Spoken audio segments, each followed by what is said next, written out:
De droite à gauche, ce Parlement ne représente que la corruption. Vous, capitalistes, vous n'avez cessé de pousser la classe ouvrière à la misère. Et vous, communistes, vous avez cessé d'exploiter cette misère voulue par les capitalistes.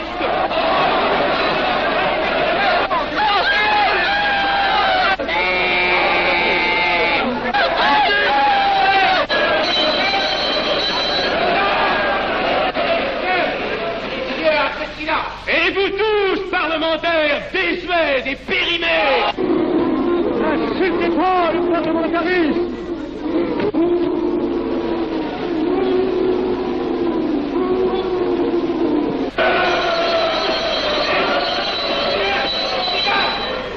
Est-ce que je vais faire la séance? Continuez, monsieur.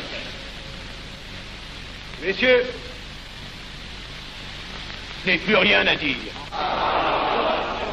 J'ai eu conscience de vous dire quelques vérités, peut-être désagréables, mais utiles. Ce ne sont pas quelques interruptions qui m'arrêteront. La communauté française ne se bâtira pas sur le conflit de la vieille bourgeoisie égoïste et du peuple affamé.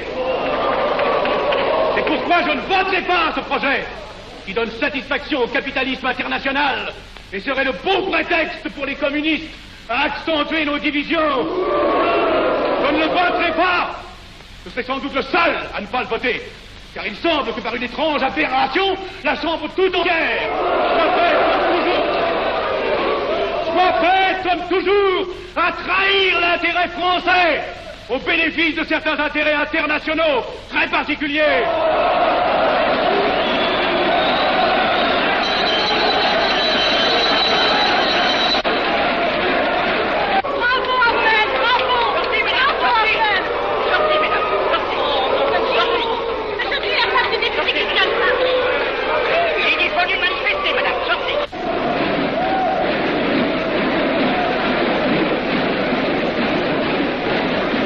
Il a du courage, ce petit Avenel.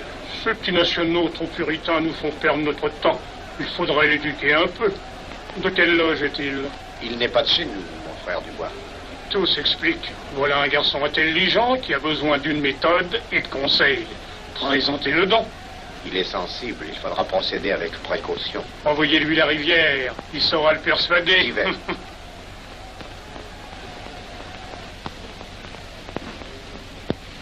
Mon cher vénérable, nous avons un service à vous demander. Enfin, dis donc, je vous suis tout dévoué. Le jeune Avenel qui vient de parler assez brillamment devrait subir les épreuves de l'initiation. La maçonnerie lui apporterait beaucoup et le disciplinerait. Ne croyez-vous pas? J'y pensais déjà. Nous allons nous en occuper activement. Alors, je suis brisé. Comment avez-vous trouvé mon discours? Excellent. Vous leur avez dit de fort bonne vérité. Ouais, ça n'a pourtant servi à rien, ils ont voté le projet. Ça ne sert jamais à rien de dire la vérité. Les gens n'aiment pas la vérité. Ils préfèrent de beaucoup les mensonges. Vous êtes cynique. Non. J'ai une certaine expérience politique, déjà ancienne. À propos, voulez-vous venir un peu avec moi? J'ai quelque chose à vous dire. Volontiers.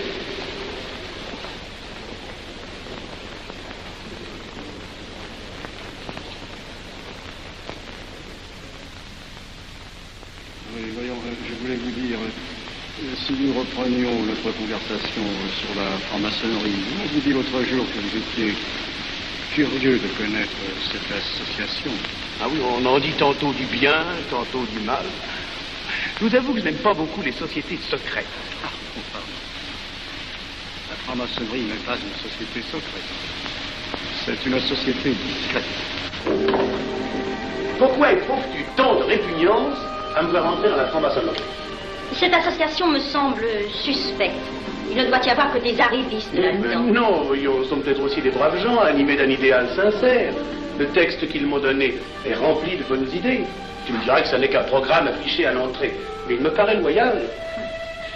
Tu es un honnête homme, mon chéri. Mais tu as un grand défaut. Ah, et lequel? Tu ne vois jamais le mal. Tu imagines que les autres sont bons comme toi-même. C'est pourquoi tu as toujours des déceptions. N'importe, je suis décidé à tenter cette expérience. Alors fais-la. Je souhaite me tromper. Quand dois-tu te présenter chez ces gens? Mercredi. Déjà.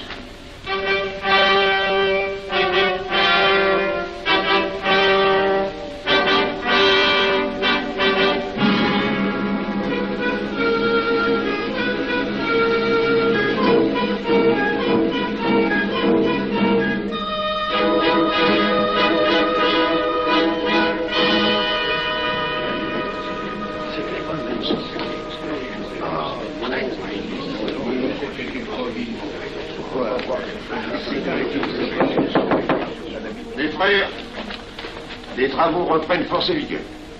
La tenue du comité a voté l'interrogatoire du profane Avenel. Nous allons lire les rapports confidentiels de nos enquêteurs. Pierre Avenel, né en 1902 à Laval, a fait sa première communion. Oh mon frère, je vous en prie. Mais déclare ne pas pratiquer régulièrement. A même cessé de fréquenter l'église. Mais s'avoue spiritualiste.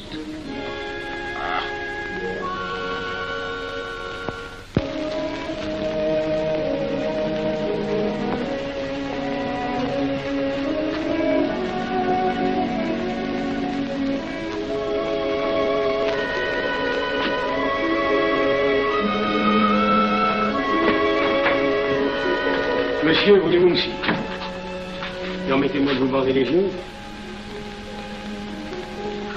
Mes frères, le profane Avenel, qui nous est recommandé par notre frère Gainsbourg, vice-président de la Chambre, est député. Cela ne nous impressionne pas. Nous devons surtout examiner ce qu'il pourra apporter à la franc-maçonnerie. Il nous faut des gens qui servent notre ordre et contribuent à sa puissance. Pour l'instant, il paraît afficher des idées nationales un peu trop absolues. Mais enfin, je voudrais vous prévenir d'une chose. Comme il est de notre intérêt de tenir en main un grand nombre de parlementaires, il vaudrait peut-être mieux ne pas lui poser des questions qui pourraient le choquer. On nous le signale comme assez sensible sur les questions spirituelles ou religieuses. Quand il aurait travaillé quelque temps parmi nous, il aurait évolué.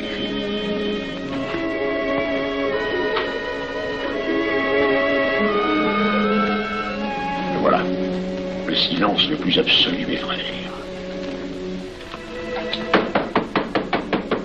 Qui frappe ainsi régulièrement à la porte du temple? C'est un profane qui demande à être interrogé, vénérable maître. Faites entrer le profane.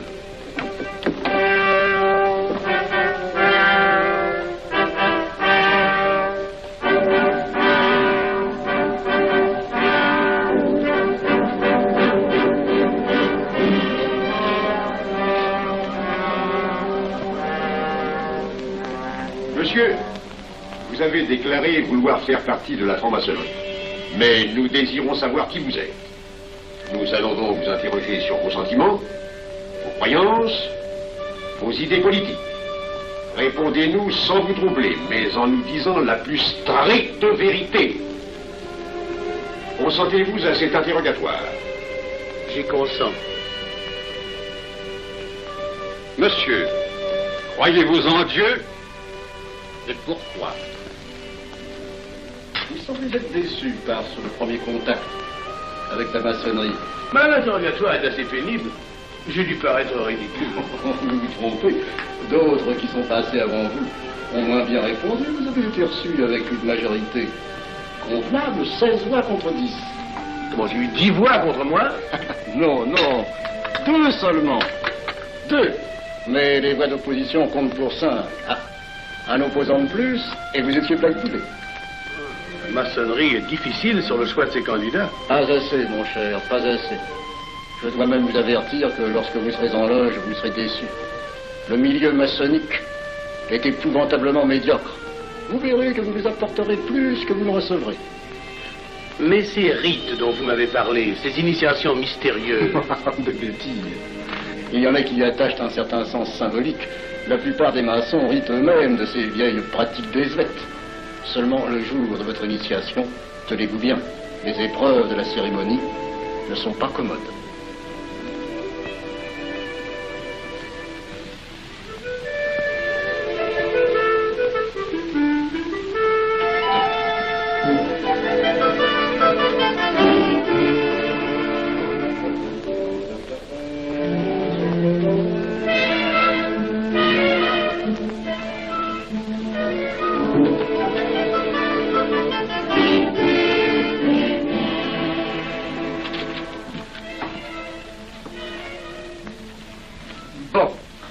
Attendez à la buvette, là.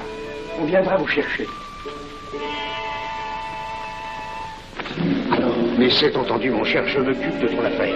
Tu peux compter sur moi. C'est très important. Mais c'est entendu. Excuse-moi, la tenue va commencer, je suis un peu en retard. Bien, bien.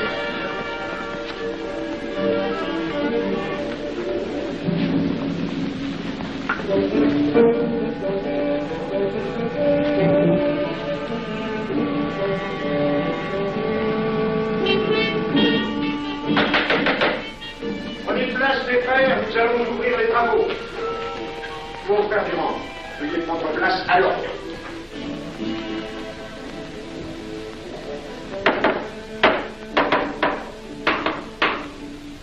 Frère premier surveillant, êtes-vous franc-maçon? Mes frères me reconnaissent comme tel, vénérable maître. Frère second surveillant, quel âge avez-vous? 3 ans, vénérable maître. Frère premier surveillant, quel est le premier devoir d'un surveillant en loge? Vénérable maître, c'est de s'assurer que le temple est couvert. Veuillez vous en faire assurer par le frère couvreur.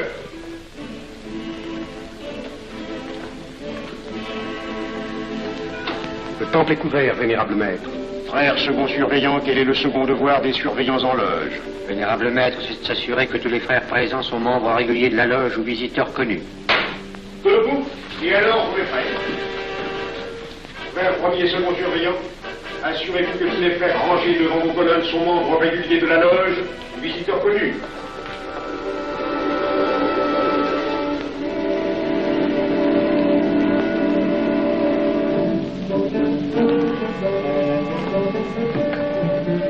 Vénérable maître, les frères qui décorent l'une et l'autre colonne sont membres réguliers de la loge ou visiteurs connus. Il en est de même à l'Orient. Frère premier surveillant, à quelle heure les francs-maçons opèrent-ils leurs travaux? À midi, vénérable maître. Quelle heure est-il, frère second surveillant? Il est midi, vénérable maître. Puisqu'il est l'heure du travail, frère premier et second surveillant, invitez les frères de vos colonnes à se joindre à vous et à moi pour ouvrir les travaux de la respectable loge des enfants de l'univers Orient de Paris, au grade d'apprenti, en la forme accoutumée. À moi, mes frères, par le signe, la triple batterie et l'acclamation.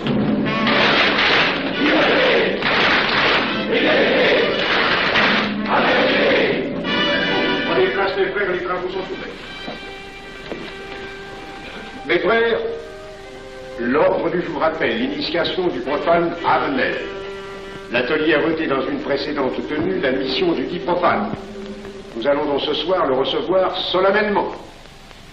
Mon frère couvreur, veuillez aller chercher le profane Avenel qui a écrit son testament philosophique dans le cabinet de réflexion.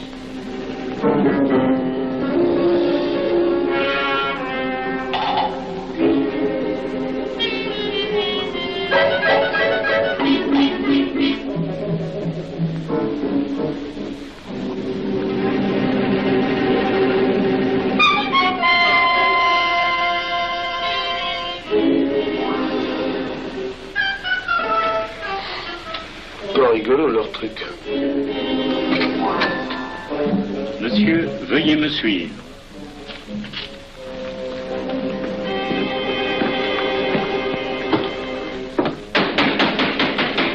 Qui frappe ainsi régulièrement à la porte du temple? Vénérable maître, c'est un profane qui demande à être reçu maçon s'il en est jugé digne. Frères, armez-vous de vos glaives.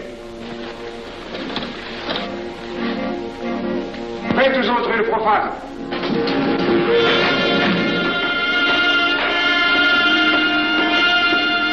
Laissez-vous, monsieur.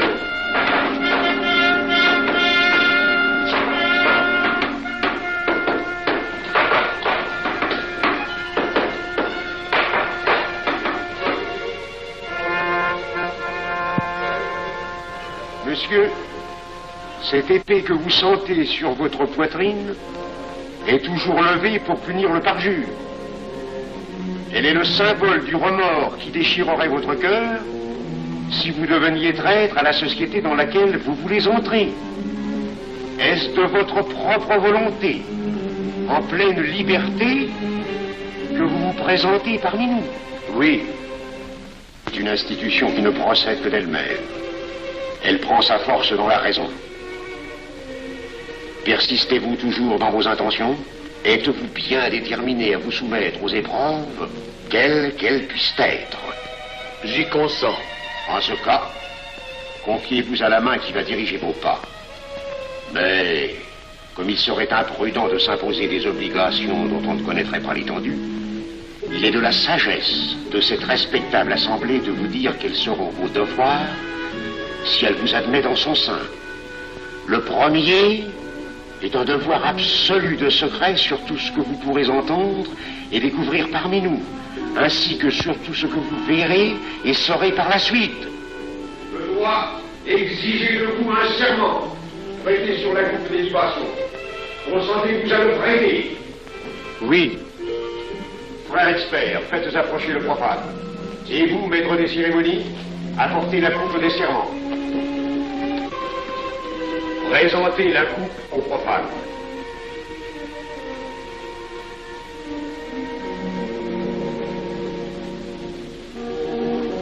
Prononcez avec moi le serment. Je m'engage sur l'honneur, au silence le plus absolu, sur tous les genres d'épreuves qu'on pourra me faire subir. Je m'y engage. Vous devez connaître toute l'importance d'un serment. Si jamais vous manquiez à une parole aussi solennellement donnée, buvez. Buvez! Buvez! Que ce breuvage amer soit pour vous le symbole de l'amertume et du remords que laisserait dans votre cœur le parjure qui aurait souillé vos lèvres. Frère expert, emparez-vous du profane et faites-lui faire son premier voyage.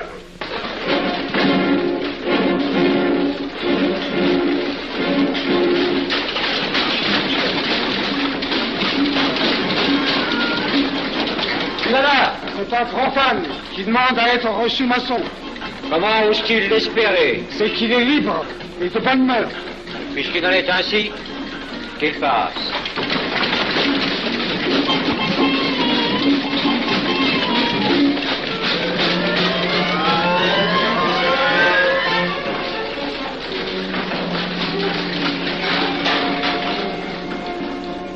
Monsieur, le voyage symbolique que vous venez de faire est l'emblème de la vie humaine. Le bruit que vous avez entendu figure les passions qui l'agitent. Les obstacles que vous avez rencontrés peignent les difficultés que l'homme éprouve et qu'il ne peut vaincre ou surmonter que grâce à l'aide qu'il trouve dans ses semblables. Frère expert, faites faire le deuxième voyage.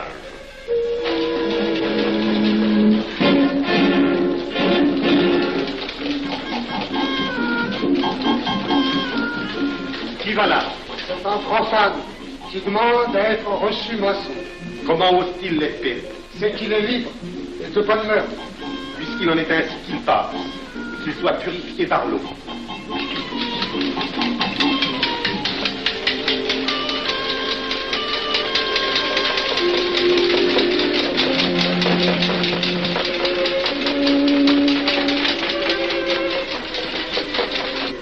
Monsieur, nous avons procédé à l'épreuve de l'eau qui représente l'épuration de votre esprit naissant à la vie maçonnique. Votre cœur doit être limpide comme l'eau pure. Frère expert, faites faire le troisième voyage.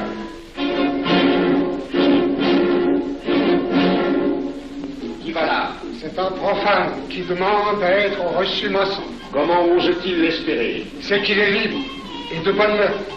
Puisqu'il en est ainsi qu'il passe par les flammes.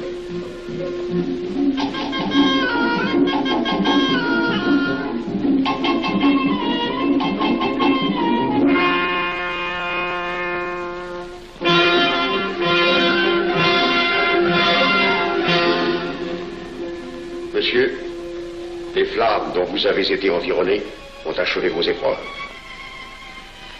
L'ordre maçonnique dans lequel vous demandez à être admis pourra peut-être un jour exiger que vous versiez jusqu'à la dernière goutte de votre sang pour sa défense et celle de vos frères.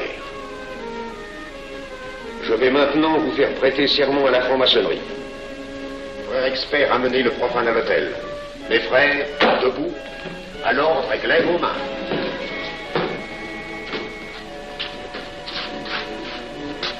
Moi, Pierre Avenel. Moi, Pierre Avenel. De ma propre et libre volonté, De ma propre et libre volonté. En présence de cette respectable assemblée de maçons. En présence de cette respectable assemblée de maçons. Je jure et promets solennellement. Je jure et promets solennellement. De ne jamais révéler aucun des mystères de la franc-maçonnerie qui vont m'être confiés. De ne jamais révéler aucun des mystères de la franc-maçonnerie qui vont m'être confiés.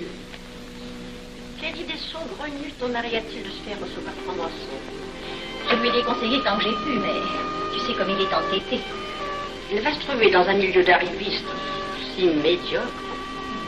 On l'a pourtant bien prévenu. Pourvu qu'il ne lui arrive rien. Il y a tant d'histoires qui courent sur le compte de ces sociétés secrètes. Ne t'inquiète pas, Pierre. Il saura se tirer d'un mauvais pas. Prudent. Pas assez. Monsieur, le serment que vous venez de prêter ne vous donne-t-il aucune inquiétude? Consentez-vous à le renouveler lorsque vous aurez reçu la lumière? Je le renouvellerai. Mes frères, nous allons donner la lumière aux profanes. Frère couvreur, préparez-vous à accomplir votre office. Que la lumière lui soit donnée à mon 3e coup de maillet.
Ces glaives que vous voyez tourner vers vous vous annoncent que tous les maçons voleront à votre secours si vous respectez et si vous observez nos lois. Mais ils vous annoncent aussi que si vous trahissez votre serment, vous n'échapperez pas à la vengeance de tous les frères répandus sur la surface du globe et qui ont juré de punir le parjure. Le jurez-vous, mes frères? Nous le jurons.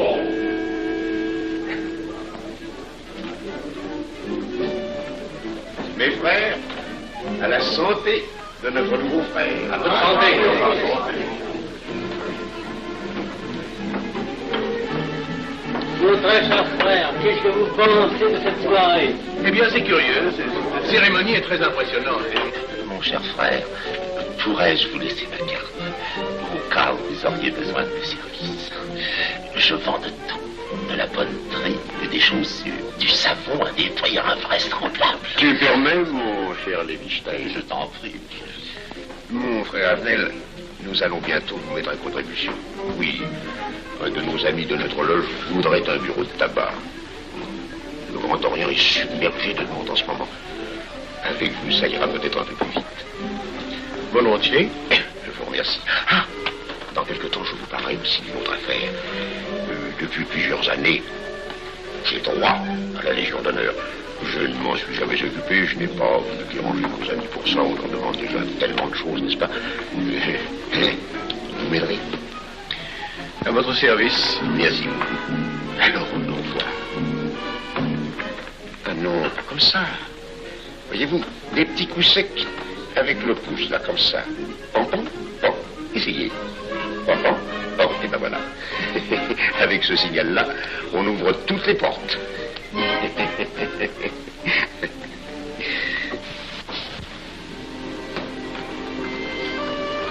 Alors,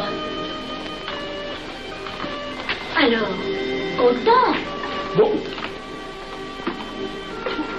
Tu as l'air contrarié. Oh non.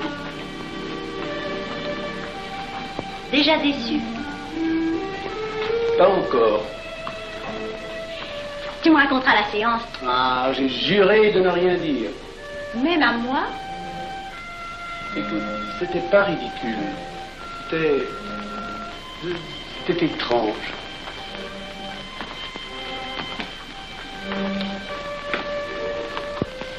Mon chéri. Oh, mon chéri, c'est idiot, mais j'ai peur pour toi. Qu'est-ce que tu veux qu'il m'arrive? Oh, mon grand.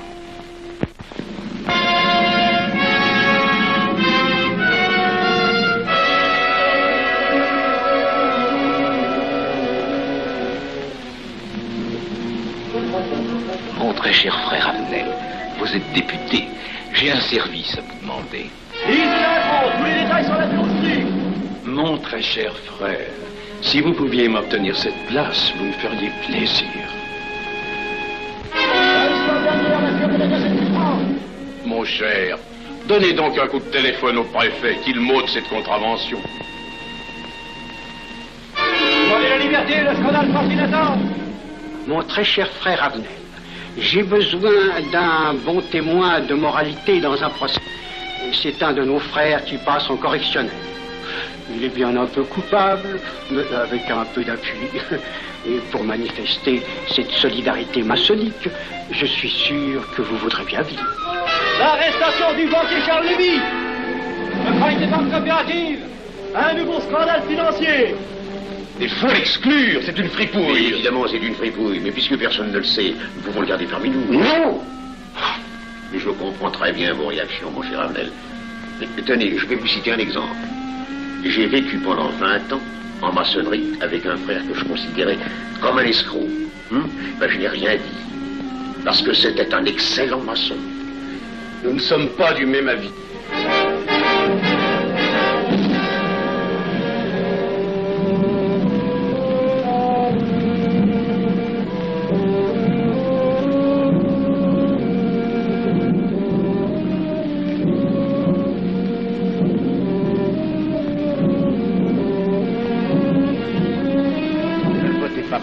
Pourquoi? C'est un adversaire de la maçonnerie. Mais son projet est excellent. Qu'importe, il nous dessert. Vous n'avez pas l'air de mon être. Non. Non, et non, je ne ferai pas ce que vous voulez. Un bout de mot. Je vous conformerai à la discipline républicaine. La discipline républicaine et maçonnique. Je sais ce que c'est, allez, c'est une canaillerie. Mon frère, ne laissez pas vos paroles dépasser votre pensée. Oh, ne croyez pas que je suis en colère, non, j'ai tout mon sang-froid, au contraire. Et c'est pour ça que je ne voterai pas cette loi unique. Vous détruisez ce pays en l'empoisonnant doucement. Abnel, vous ne parlez pas sérieusement. Mais vous ne comprenez donc rien.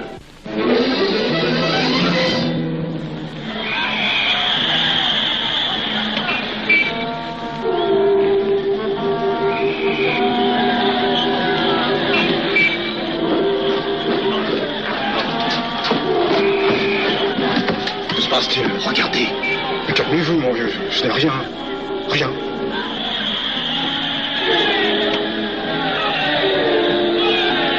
Que croyez-vous qu'on doit faire? Rien. Surtout rien. Pas de pareil cas, il faut attendre. Et croyez-moi, il n'y aura pas d'incident. Tous ces gens vont rentrer se coucher. Ils sont fatigués, le barquerier.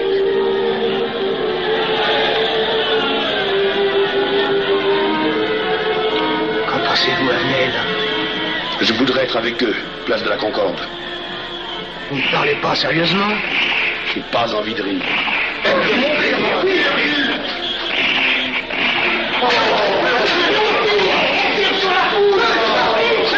Il faut arrêter ça, mais sans vous. Il faut arrêter ça.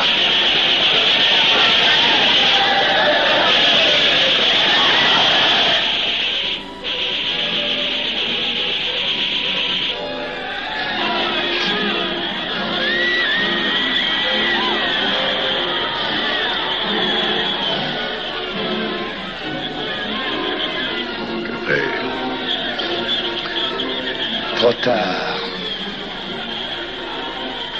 On tire encore. Coup de feu.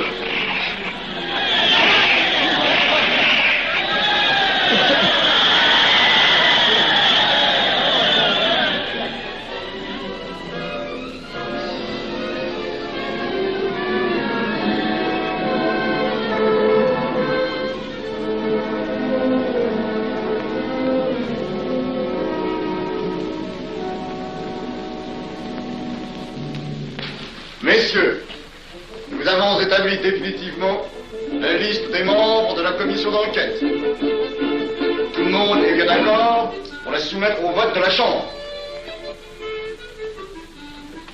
Pas d'objection?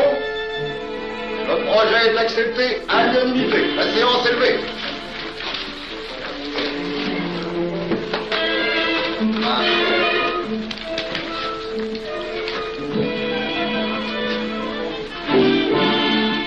Vous pensez que ça va marcher?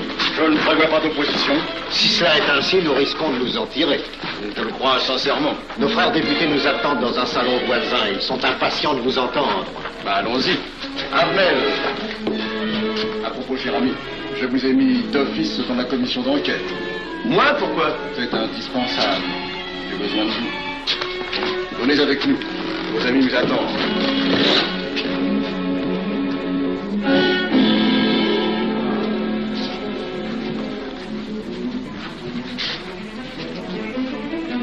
Mes frères, puisque nous sommes entre nous, je puis vous dire bien confidentiellement que nous allons traverser ces événements graves sans trop de dommages. La commission vient d'accepter tout à l'heure les listes que nous avons proposées pour la commission d'enquête. Beaucoup de nos adversaires en font partie, mais dans l'ensemble, les maçons sont encore en majorité. Rassurez-vous donc, ni la République ni la maçonnerie ne sont perdues. Elles ont traversé une crise grave. Elles sortiront renforcées de cette épreuve. Merci.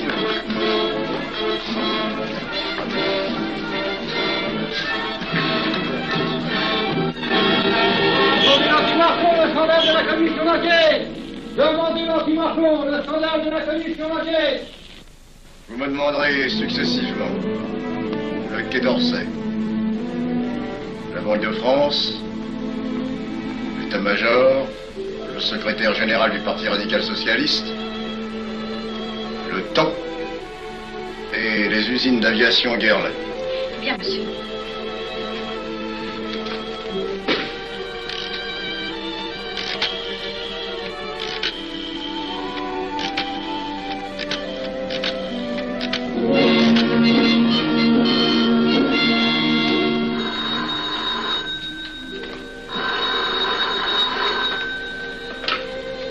Allô, le chef de cabinet du ministre.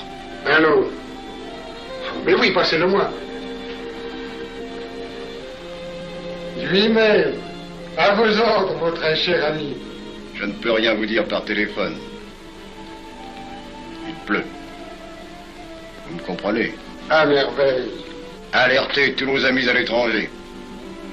Qu'en aucun cas, on ne parle de nous.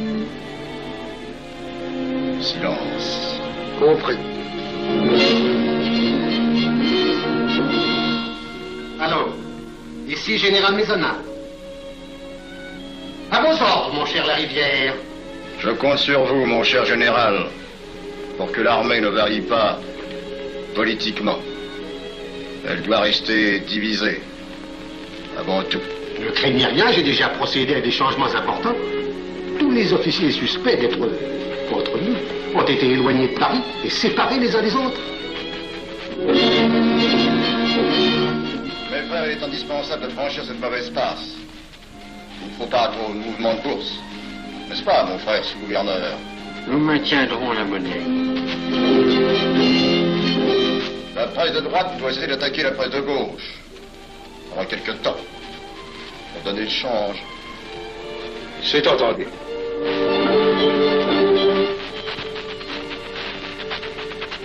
Les partis de gauche doivent faire entente avec ceux du centre. Et ceux de l'extrême gauche. De la sorte, nous contrôlons le peuple. Bloc populaire. Mieux. Front populaire. Bien. Quant à vous, mon cher Garlet, j'ai reçu ce matin une communication d'étrangers. On nous demande d'envoyer immédiatement du matériel d'aviation en Espagne. Moyennant quoi nous aurons tous les appuis politiques nécessaires. Même nos prototypes. Surtout nos prototypes. Ne croyez-vous pas que ce serait dangereux pour notre défense nationale? Faites ce que je vous dis.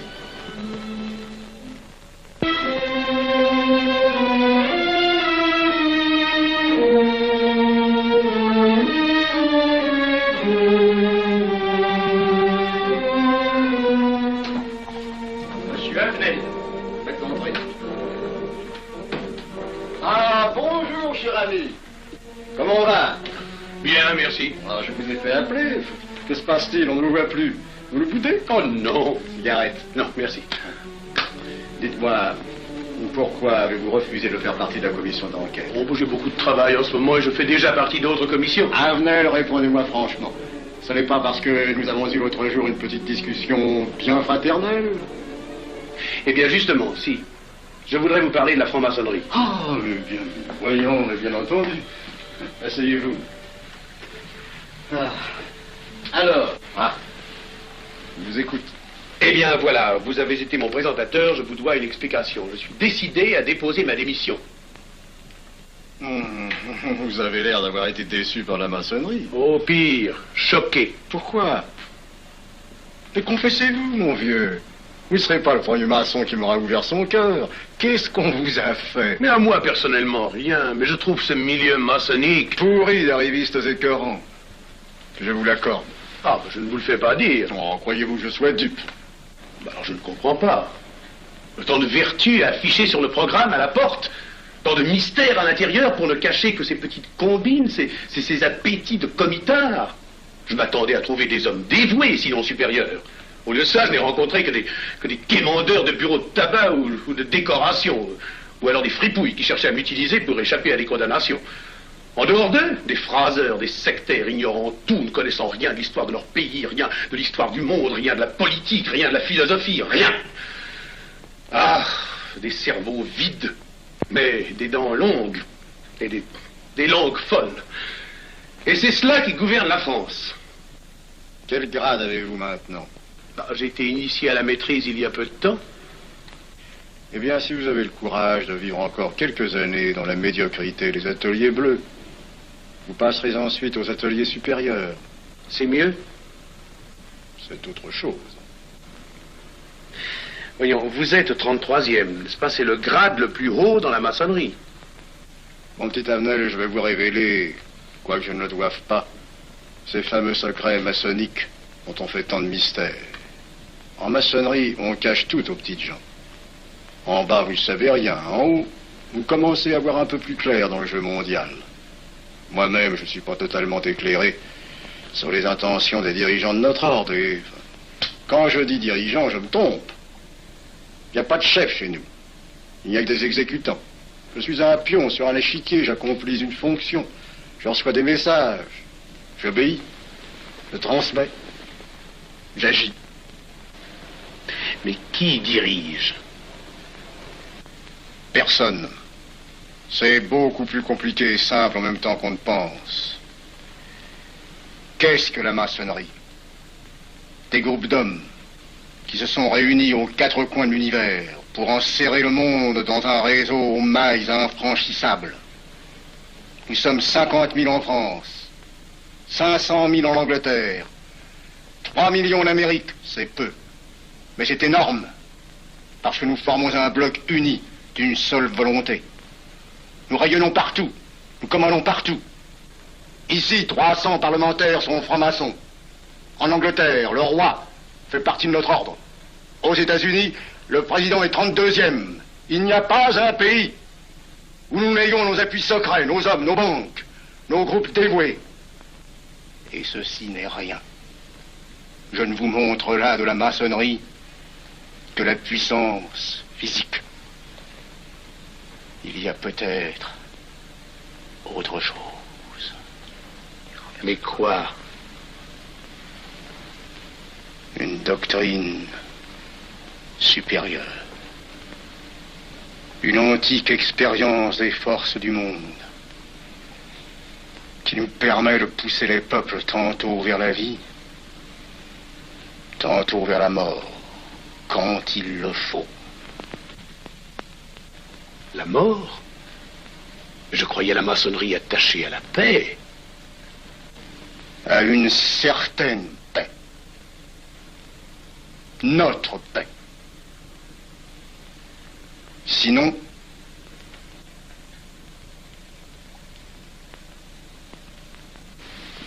alors, cette démission,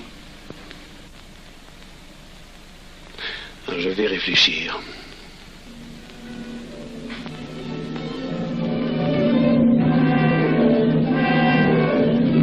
Alors, il n'y a qu'une solution, la guerre.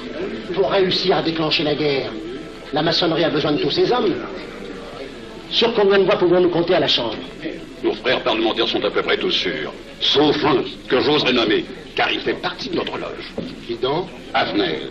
Il tient des propos contre le Grand Orient qui l'accuse de vouloir déclarer la guerre à l'Europe. Je n'ai jamais eu confiance en ce type-là. C'est une faute de l'avoir laissé entrer ici. Nous pouvons encore leur amener de meilleurs sentiments. Doute que vous réussissiez. qui sait, nous avons peut-être les moyens pour ça.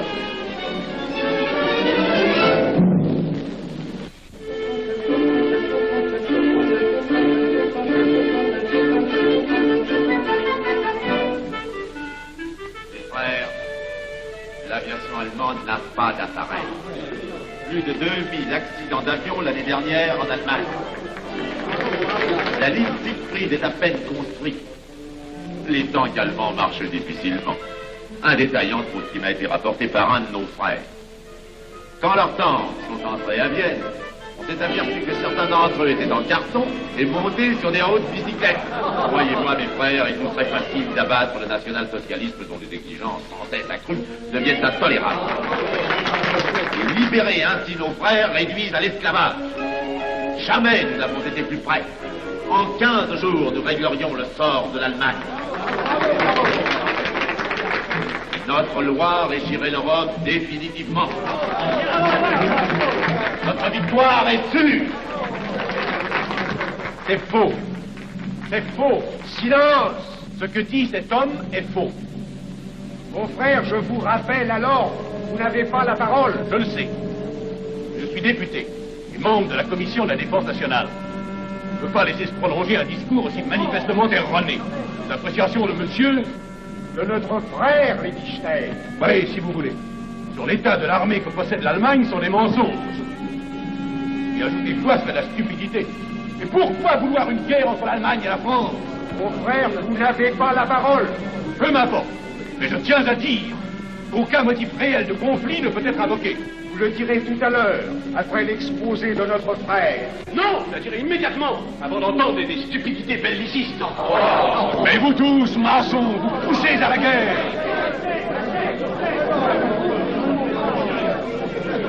Pour que ce pays soit gouverné par vos lois, par les Juifs, et la maçonnerie surtout.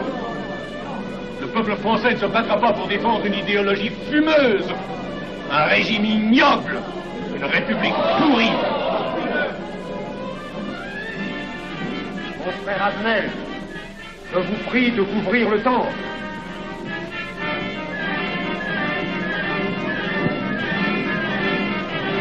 Vous êtes tous des menteurs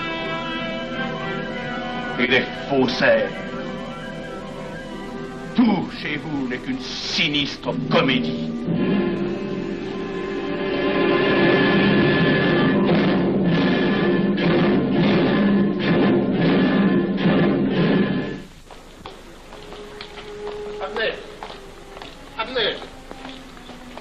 Avenel, excusez-moi, comme vous, j'habite Neuilly, c'est pourquoi je me permets de comprendre. Mais vous avez fort bien fait, monsieur. J'étais près de vous à l'Athénée. Je voulais vous féliciter. Oh, merci. Vous avez très bien fait de leur crier des vérités. Ce sont des fous. Malheureusement, il est impossible de leur faire entendre raison. Les événements sont pourtant indiscutables. Oui. Dites-moi, j'ai des documents confidentiels sur l'action actuelle de la maçonnerie qui peut-être vous intéresseraient. Des documents? Oui, des documents. Vous êtes député, il serait utile et urgent que je vous les communique. Mais je crois bien, où sont-ils? Chez moi, pas très loin d'ici. Si vous avez quelques minutes. Volontiers, allons. Alors, qu'est-ce qu'on décide? Pétard ou couteau? Le couteau, ça fait moins de bruit. Attention, voilà.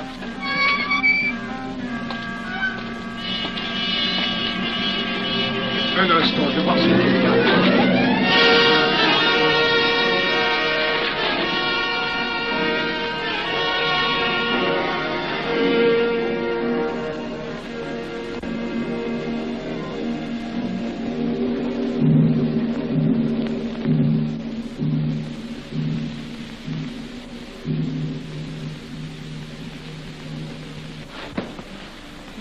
pas, mon chéri. Tu guériras vite. Le docteur a dit maintenant que tu étais sauve, à condition d'être sage.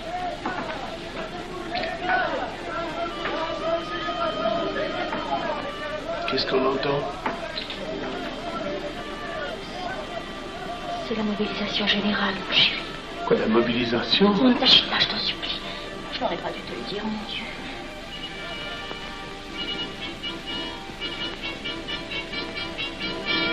T'en fais pas, mon chéri. Tu reviendras vite.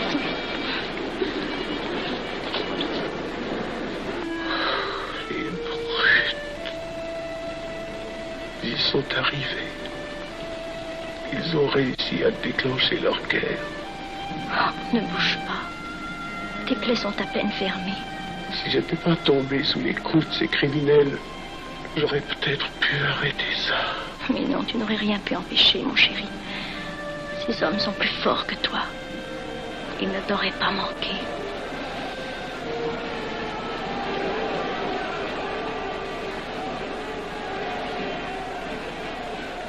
Qu'est-ce que c'est?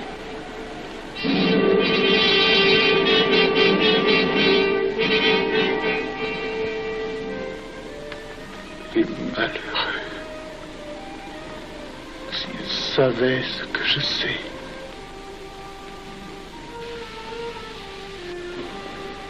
Mes frères, nous pouvons affirmer en toute sérénité que la franc-maçonnerie universelle a présentement atteint son but. Cette guerre qui est la nôtre est déclarée. Elle doit aboutir au triomphe de notre ordre. Il importe que le monde soit définitivement gouverné selon nos méthodes et par nos idées. Debout et alors. Frère premier surveillant, à quelle heure ferme-t-on les travaux? À minuit, vénérable maître. Quelle heure est-il, frère second surveillant? Minuit, vénérable maître. Puisqu'il est minuit et que nous avons accompli notre œuvre, je déclare les travaux clos à mon coup de maillet. Retirons-nous en paix, mes frères, sous la loi du silence.